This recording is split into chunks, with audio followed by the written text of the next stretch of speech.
So we want us to be a blessing.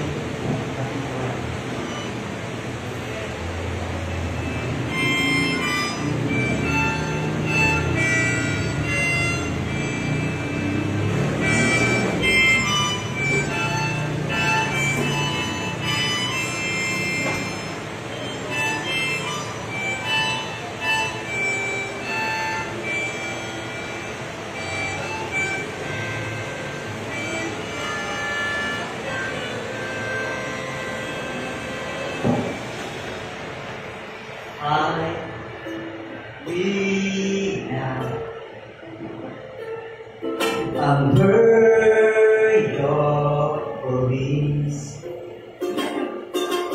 cover me within your mighty hands. When the oceans rise and thunders roar, then I will soar with you upon the storm.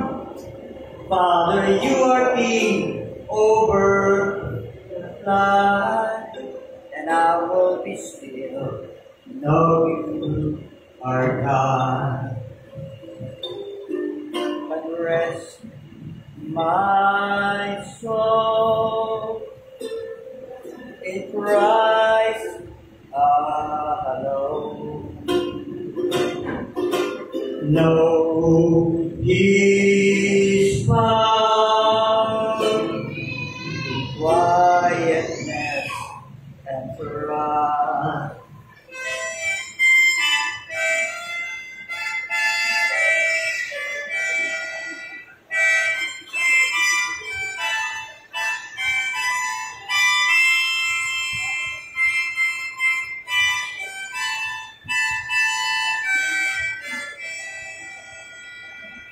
Then I will be still, know you.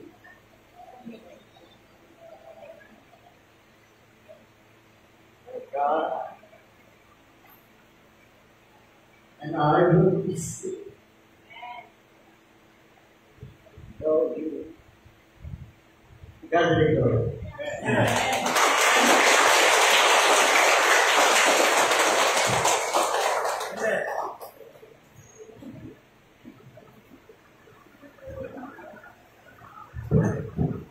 Pray for his family. Si Pastor po ay hindi mo na kanya nagbahay, nasa lahat na po. And then, kanya anak po na si Shama, is still in bad health, so pray for her. Okay, before I preach, let's see brother.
Hosea chapter 10, verses 1 to 4, sa inyong mga Bible.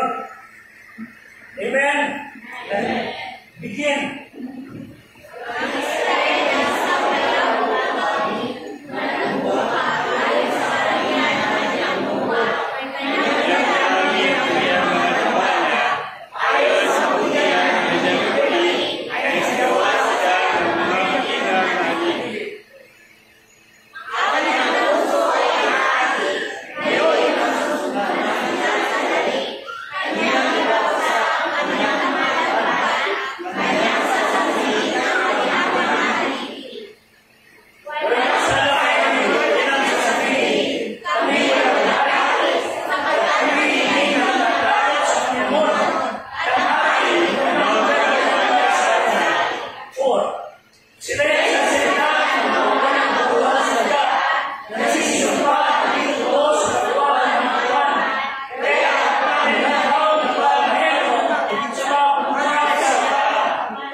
Notice in verse 4, sa English, basahin natin muli. English, verse 4, begin. They have spoken words, swearing boldly in the covenant. The resurrection assembly in the willows of the field. Pagpalanin sa kanyang salita, magsipundayan. Maraming salamat po. I'd like to speak on the subject, hemlock in the fields. Hemlock in the fields. Ang hemlock ay isang napaka-mapanganib na halaman. Simpleng tingnan, pero pagka ito'y na pasok sa iyong katawan, nadikit sa iyong balat, it would affect dangerously sa iyong pagkatao. Ito ay sa ng pangalan, ito ay 2 to 6 feet ang taas, nakadikit sa mga pine trees, so deadly, na noon, ginagamit itong pagpatay ng mga kalaban. If you have read about Socrates, siya yung minum ng hemlock, lason para magpakamatay. Pero tinatawag na hemlock society, kung saan they glorify suicide. Hemlock refers to killing and death. Pero yung mga membro ng hemlock society, they would not try to drink it. Yung daon ng hemlock ay nakabilot ng tangit na pwedeng gawing sumpi, pwedeng gawing bilot at gawing parang na whistle. Yan po ang larawan ng hemlock. Larawan ng isang halaman na napakamapanganib. Larawan po ng hapon ng Diyos sa mga taong ayaw magbalik sa Kanya, sa mga taong ayaw tumigil sa Kanyang kawalangan sa buhay. Hemlock is judgment of God sa mga ayaw magpakatino sa buhay. Subukan natin ilarawan sa isang bukid ang magsasakay ng tubo para magdaling. Di ko sa panahon, handa na siya kumani. Di niya alintana, kasama na lumalaki sa kanyang halang mga aningin, kasama dumadami ang hemlock sa paligid o ang ahenho. Sa gulay na kayo kinaling, sumabay ang tubo ng lason na pagtawagan ng hemlock. Sa araw, ang pinamigay maraming tumumuro sa bukid at namimitas ng mga earthworms o gulay o mga dahon-dahon para isang sa gulay. Uwi ka niya, o meron pala ritong parsley, o meron pala ritong isang gulay na panigaro sa sabaw. Hindi ang tama na kanya nakuha ay hemlock. Inilagay sa pagkain. Larawan niyo mga bata, nagtungo sa bukid, o nagtungo sa kalsada, naglalaro. Walang ginawa kundi magtawanan, magduruan, may nakita ang tangkay doon, kinuha yung daon, hinilap, at ginawang balot na may sumpit, o gagawin na ng pito. At yung mabagal kumuha ng hemlock, diniro, idinikit sa kanyang mga labi. Pag-uwi sa bahay, nagsimula sa pagkatagyan, kumirot ang kanyang pakaramdam. Lumala ang pakaramdam ng bata. Yung nanay na pinakain ng kanyang gulay na kinuha, hindi niya kalahin yung hemlock. Kinain ng kanyang mga anak, kinain ng kanyang asawa, nasumasin mga ranas ng kirot sa kanyang katawan. Sa bahay, yung inang naganda ng pagkain. Can you imagine? Yung kirot na naman nila,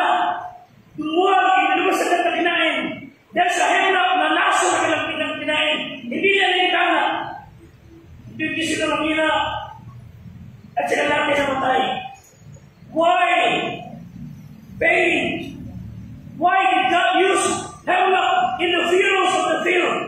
Sinasabi na ng Diyos na kapag kayo tumigas ng loob, lumapit sa Diyos, your false accused.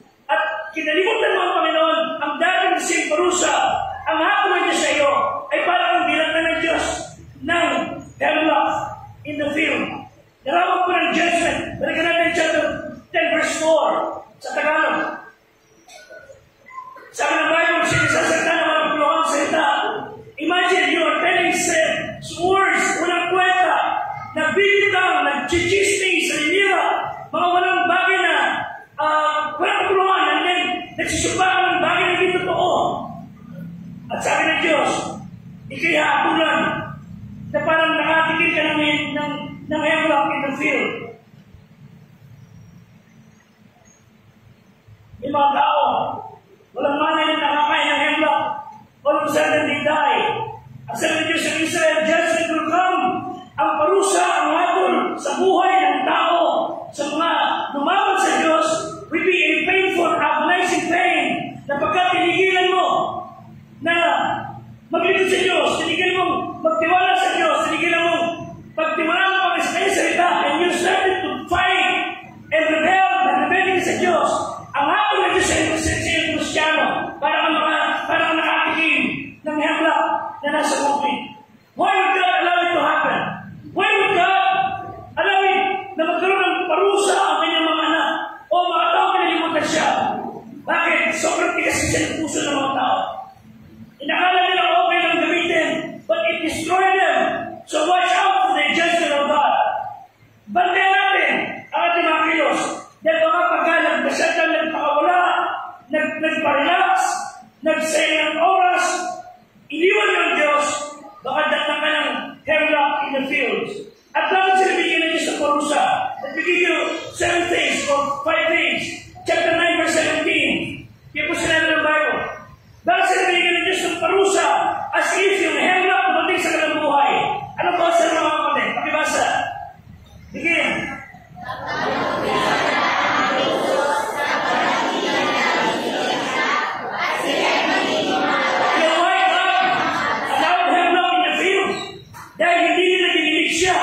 Sila'y magiging galak sa gitna ng mga bansa because of disobedient heart. Pag masuwayan ka, wala kang sinunod ng sarili mo.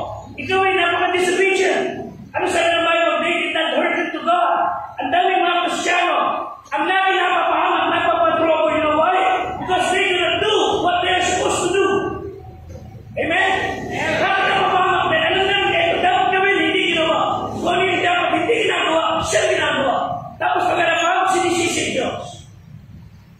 You know why? Meron silang parusa as if hemlock in the field because of disobedient heart. Matuto tayo magkaroon puso o sumurin sa Diyos. Bisa sa atin tayo na nagkamali, tayo pumatika sa mukha. Tayo nagkasala, wala ang pagtap ng baba. When we are disobedient, God will give us hemlock in the field. But in this church, for 6 consecutive months, mahigit sa taong marahil, at least, kung kayo naganda sa ating iglesia, you will have enough Bible doctrine. You have practical Christian instruction. And you will know the doctrine. You will know some of the basic. Pero ang tanong, nagawa na po ba natin? Naipamuhay na po ba natin? For the past several months, umagot sa church, nakikinig ng mensahe na nababasa, nakikita ninyo lahat ng bagay na ginagawa dito. But have you tried applying it to your heart? Pagkakataon sa ating church, inaya ang magkakata ko saan sa mga nanagad. Dapat tayo ang mag-aya sa kanila sa Panginoon. Amen? Amen. Bakit po sa Kristiyan pa? Ang Kristiyan dapat ang nag-aakay, hindi siya ang naaakay. Kristiyan dapat nagdadala sa Panginoon, hindi ang nagdadala palayo sa Panginoon. Ephesians 4:14. Ano sabi ng Bible? Huwag kayo maging kaya ng iba na pagsarap, dali ng hangin, doon na lang matatakoy. Hindi ka iba. Ang iba ay walang naman. Hindi kayo, entire utak bao. You need to use your head, use your mind. Hindi kayo dapat maging kagaya na iba. Romans 6:17. Sundin natin ang doktrina mula sa ating mga puso. Amen? Amen. Ang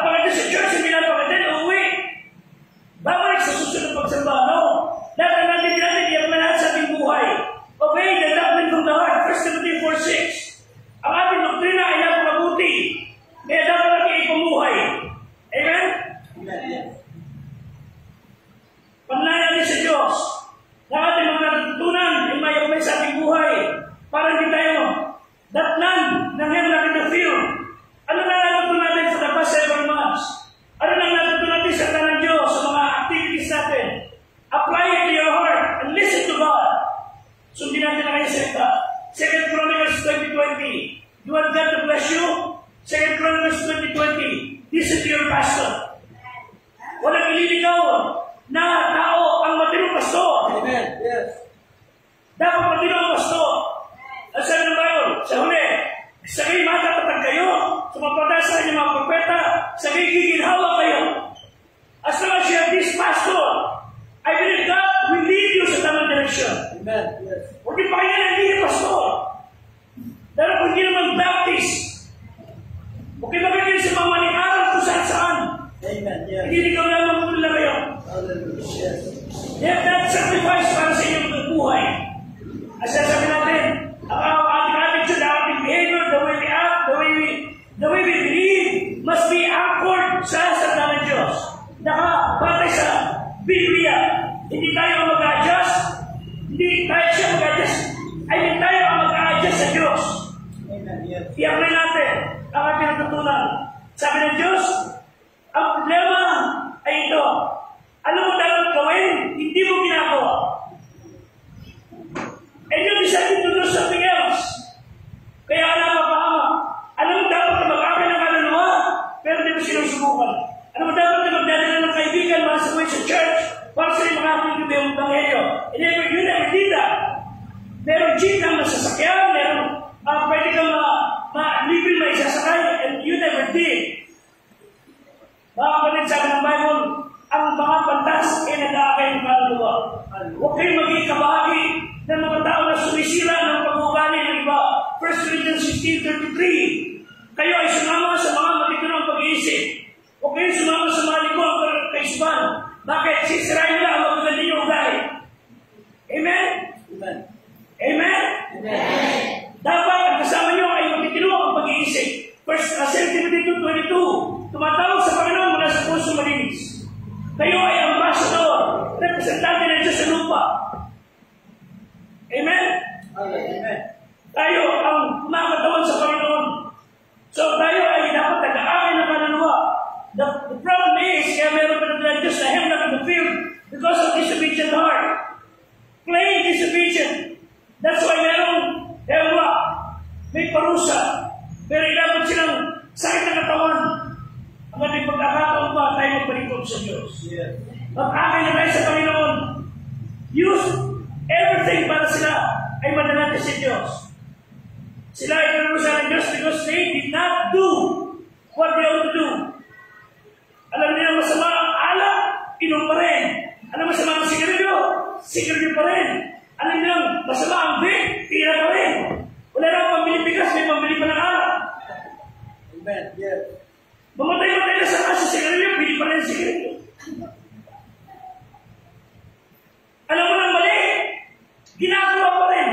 Alam mo nang dadaling sa masama, sama pa rin sama. Dahil pagka napahamak ng parusahan ng Diyos, actually minsan hindi Diyos sa pagparusa. Tayo nagdudusa because we put punishment sa ating sarili. Tayo sumuhay. Mga kapatid, huwag kayo susuri sa Diyos. Amen. Huwag na huwag kayong papayag na ang hemlock that is poisonous and painful and destructive judgment of God ay naman sa atin because of disobedient heart. Huwag sana. Kayo ay mga munting Kristo. Ano yung ibig sabihin ng Kristiyano? Munting Kristo sa paligid. Ang sa Kristiyano na walang ginagawa para sa Diyos ay contradictory of terms. Walang kalbong may buhok. Ang Kristiyano, pagka-Kristiyano, dapat may ginagawa para sa Panginoon. Amen? May ministry. You might be in the choir, you might be in the cleaning of the church, you might be doing something else. Mag-aakay, umaawi, nananalangin. O baka naman tinatawag ng Panginoon sa full-time ministry. Who knows? Baka ang Diyos may kilos sa atin dito. May kinakausap na lalaki o babae na gusto magsuko ng buhay sa Panginoon. Sundin niyo po ang Diyos. Amen. Yes. I've been in the ministry more than 40 years. Hindi po ako nagsisisi. Amen. At hindi naman ako magugutom. Nagutom din, pero hindi ako magugutom ngayon. Kung ano ako ng Diyos, yun yung mga kapatid. Pwede kayo maging nurse missionary. Pwede kayo maging doktor na missionary, engineer na missionary. Whatever, pero ano ng Diyos, sundin yung mga kapatid. But they did not obey God. You know why? Because of disobedient heart. Isang pastor, dinalaw isang lalaki, may na siya. Hindi siya matinanong lalaki yun ng harapan. Dahil ang mukha niya, natin sa palagi nito. Alam bakit? Anak siya ng pastor, lumaki siya sa church. Anak siya ng pastor, lumaki sa gawain ng Panginoon. Pero siya ay lumaban sa Diyos, lumaban sa pastor, lumaban sa tatay niya, nag-dress siya, ano nangyayari? Kalalay siya, na-accident siya, at pinapan yung kanyang katawan mula sa kotse na nabangga. At tuloy sumansad ang pagmumukha niya, kinayas niya, nilinis ang mukha niya yung kasada. Ang dahil ang operasyon hindi niya na-restore, kaya mukha niya ay napakapangit sa kalansay. Hinaro siya isang pastor, napakaraming surgery operation na ginawa. And still the pain was there. Umiyak siya, sabi niya sa bisig ng pastor, I should have listened. Nakisa ako sa tatay ng pastor. Isa daw nag-rebelde. I should have stayed to church. I should have listened to my dad. Pero hindi na. Dahil mga Kristyano natin karoon, hanggang meron tayo natin pag-iisip. Do not have the dissipated heart. Sumunod tayo sa Diyos. Yung nais sa Diyos, gawin ninyo, and you will never go wrong. Amen? Hindi ka mapaparawaran. Do what God wants you to do. Sa Leviticus po sa chapter 10, na Hosea verse 1. Hindi naman sila ay nagkaroon ng parusa, nagkaroon sila ng hemlock in the field, not only because of dissipated heart. Chapter 10, na Hosea verse 1. Ano mo siya ng Bible? Okay ba ang pagbasa?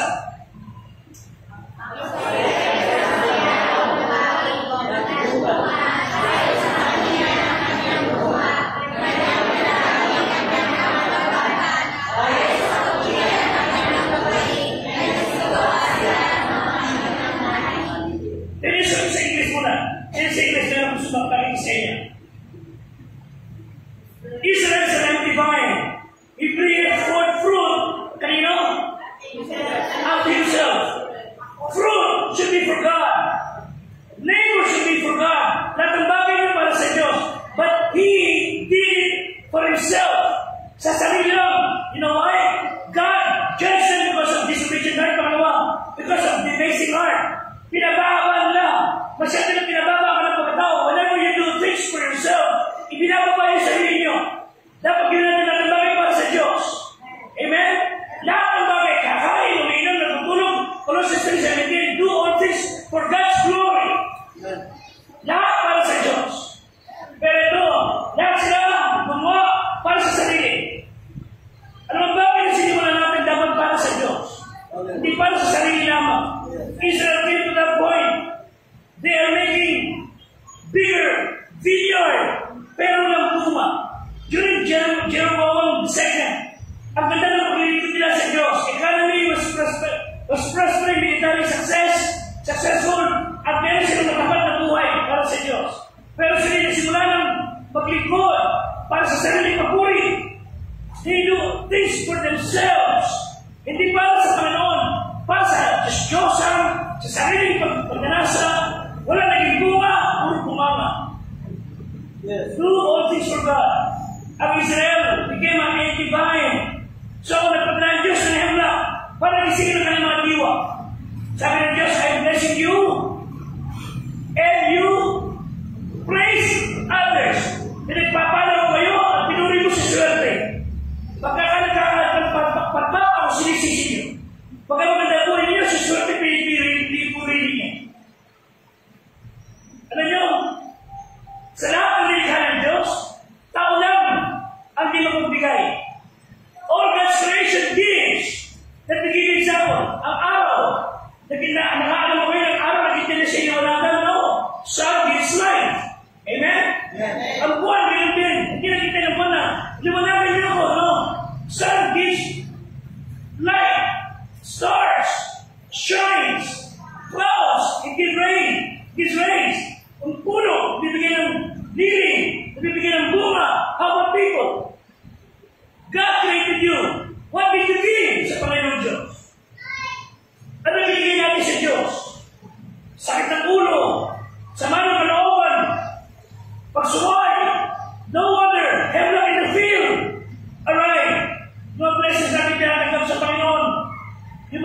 magandang bagay na nangyayari sa atin, mga kapatid. Dumating sa atin na hindi niyo hinihingi. God is blessing you. How would you treat God in return? Lahat ng bagay galing sa Diyos. Sabi isang pastor, ano kayo kailan? Magpatayo na ako sa sarili kong bahay. That God has been blessing me. Hindi po Proverbs 24:27. Proverbs 24:27.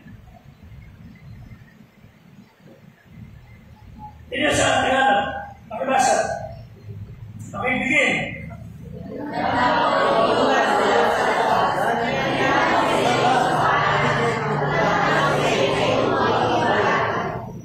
Okay na po, wala tayong may mga mansyon dito.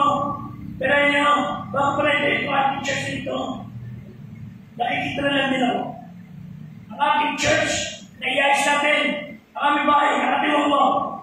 Sabi ng Diyos, itayo mo muna ang iyong gawa sa labas, pagkatapos itayo mo yung bahay.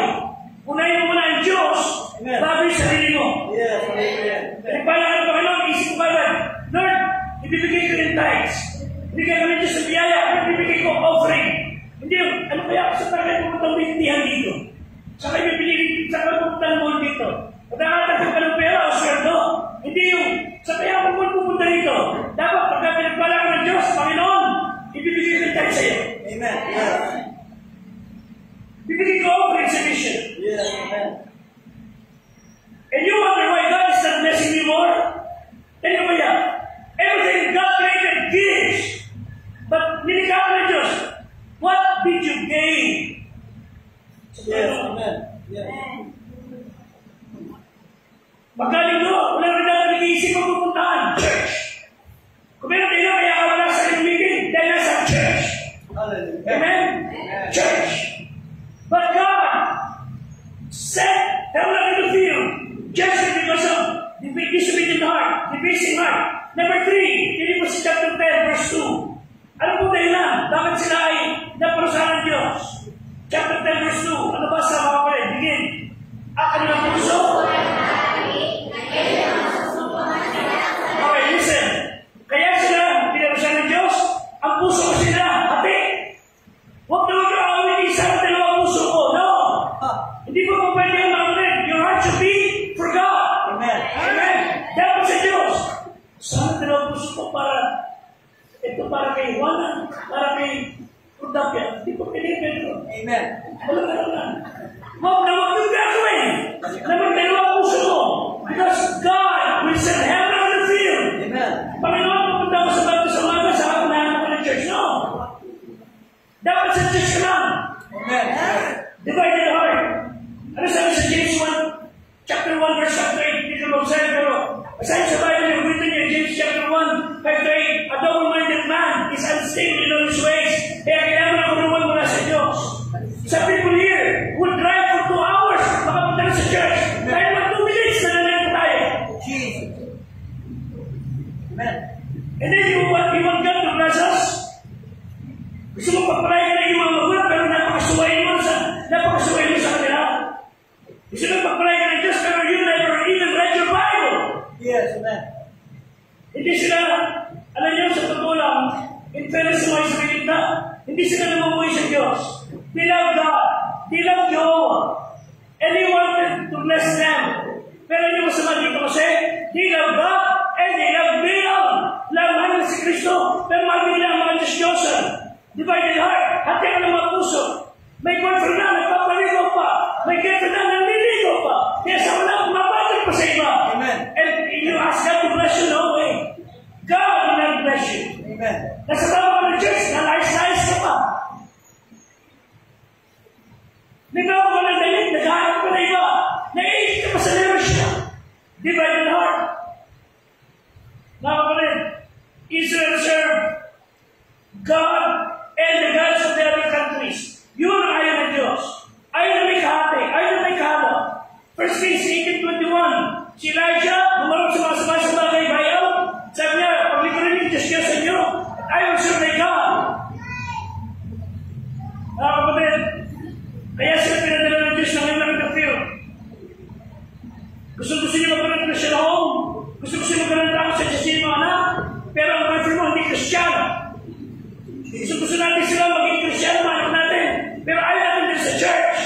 Yes.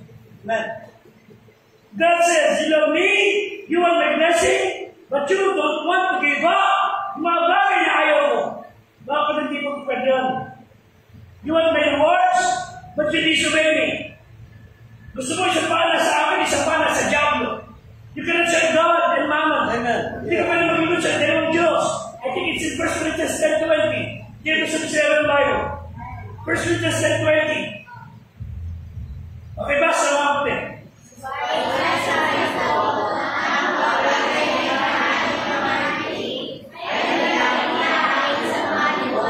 Amen.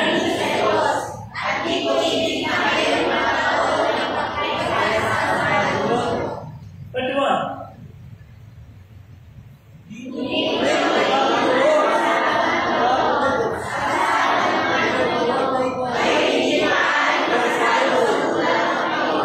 Hindi pwede po sabihin ng Diablo at ng Diyos. Amen. Isa lang. Yes. At pagka sa namumuhi natin ng Diyos.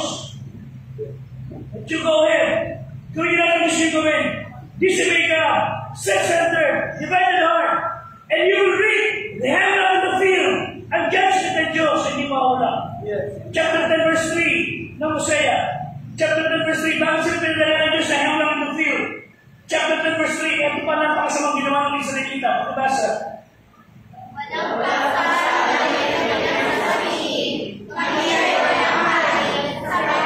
Hindi kami natatakot sa Panginoon. Ang kapal ng mukha ng mga Israelita ito. Hindi kami natatakot sa Diyos. Wala kaming hari. Walang taas sa amin. We are the captain of our soul. Hindi kami natatakot kanina naman. Hindi kami natatakot sa Diyos. Kaya kami narurusan ng Diyos. Kaya napapaliwala ang buhay ng maraming tao. Kaya akala lang kaya mabuhay ng ganyan lamang. Sabi niya, wala kaming kinatatakutan. Pag inasalita mo, papagsak na ang buhay mo. Kung hindi Kristyano, magkita ka na, dahil pinakakaul mo. Yes. Israel was a rebellious nation. Huwag tayo mag-rebelde sa ating magulang, sa mga pastor, na matikino. Huwag tayo mag-rebelde lalo sa Diyos. Agad ang sabi ng Proverbs 1:10. Pag kinukumbisi ka ng tao magkasala, sa Bible, huwag mong payagan. Huwag mong payagan. Inaaya ka sa kalukon, huwag mong payagan. Amen. Pag hindi nagpapayag, utu-utuwa. Yes. At Diyos may si Kristo. Heaven of God's poisonous judgment will come because of disobedient heart, defacing heart, divided heart, defying heart, and finally, chapter 10 verse 4, again. Chapter 10 verse 4 ng Hosea. Pakibasa.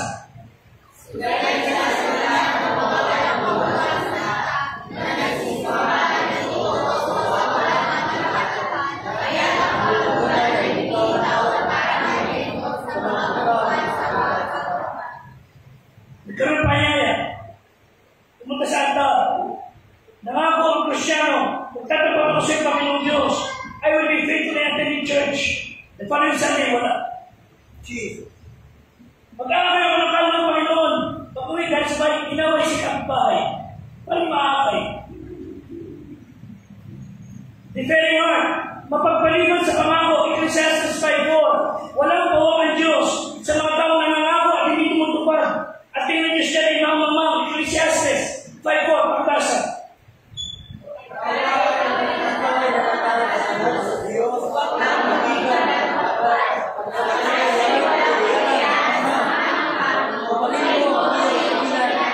Magmamang tao ng Diyos sa mga taong nangako at hindi tumupad. Sinabi niya, magiging tapat ako sa pamilya ko, magiging tapat ako sa Diyos, magiging tapat ako sa mga bagay ng Panginoon. Pero hindi mo ginawa. At tumagta kayo sa araw, hemlock of God's judgment to come. Si Kim Lee, isang evangelist, nakita ko siya sa Pilipinas, puto na kanyang dalawang paa. Tinatawag siya ng Diyos bilang mga ngaral. Sabi, ayaw ko magsusunod sa iyo, Panginoon. Magiging sundalo ako, anak siya ng pastor. Tinatawag siya ng Diyos, tumatakbo pala sa Panginoon. Sa karoon siya ng Diyos sa iparangay ng gera. At nakatapak siya ng landmine. Kita-kita niya daw siya ng malay. Yung katawan niya, papunta rito. Yung dalawa niya pa, papunta ron. Namagisin siya. Putol na dalawa niya pa. At dahil nilitis sila, sabi sa kanya, wala ka nang tatakbo. Tatakbo ka ba? Jesus. and said, Lord, susunod na ako sa iyo. Sumuli sa Panginoon, kung nadalo niya ba? Kaya kami susunod, pagputulawan niyo. Pagputulawan niyo. Wala na may process. Kaya kami magiging sa Diyos. Pagpunta na kami kaya gumalaw. Magkakita na gumagalaw. How can you serve God in your body? Inom pa kayo. Jogging pa kayo. Pagsaya pa kayo ng pera kung saan. Pagka dumating ang parusa ng Diyos, you will not see Him so loudly. Baka, ang Diyos yung magtutulong. Pagdamutan ka ng pagkakataon, at sabi nga ng Bible, kung iba sa atin na hindi natin buhay, ang ibig sa atin mamatay na. Kara-kara. So ngayon umaga, as you close the service, huwag niyo yan dumating sa inyo ang hemlock of God's judgment. May God help us to obey Him. Kaya natin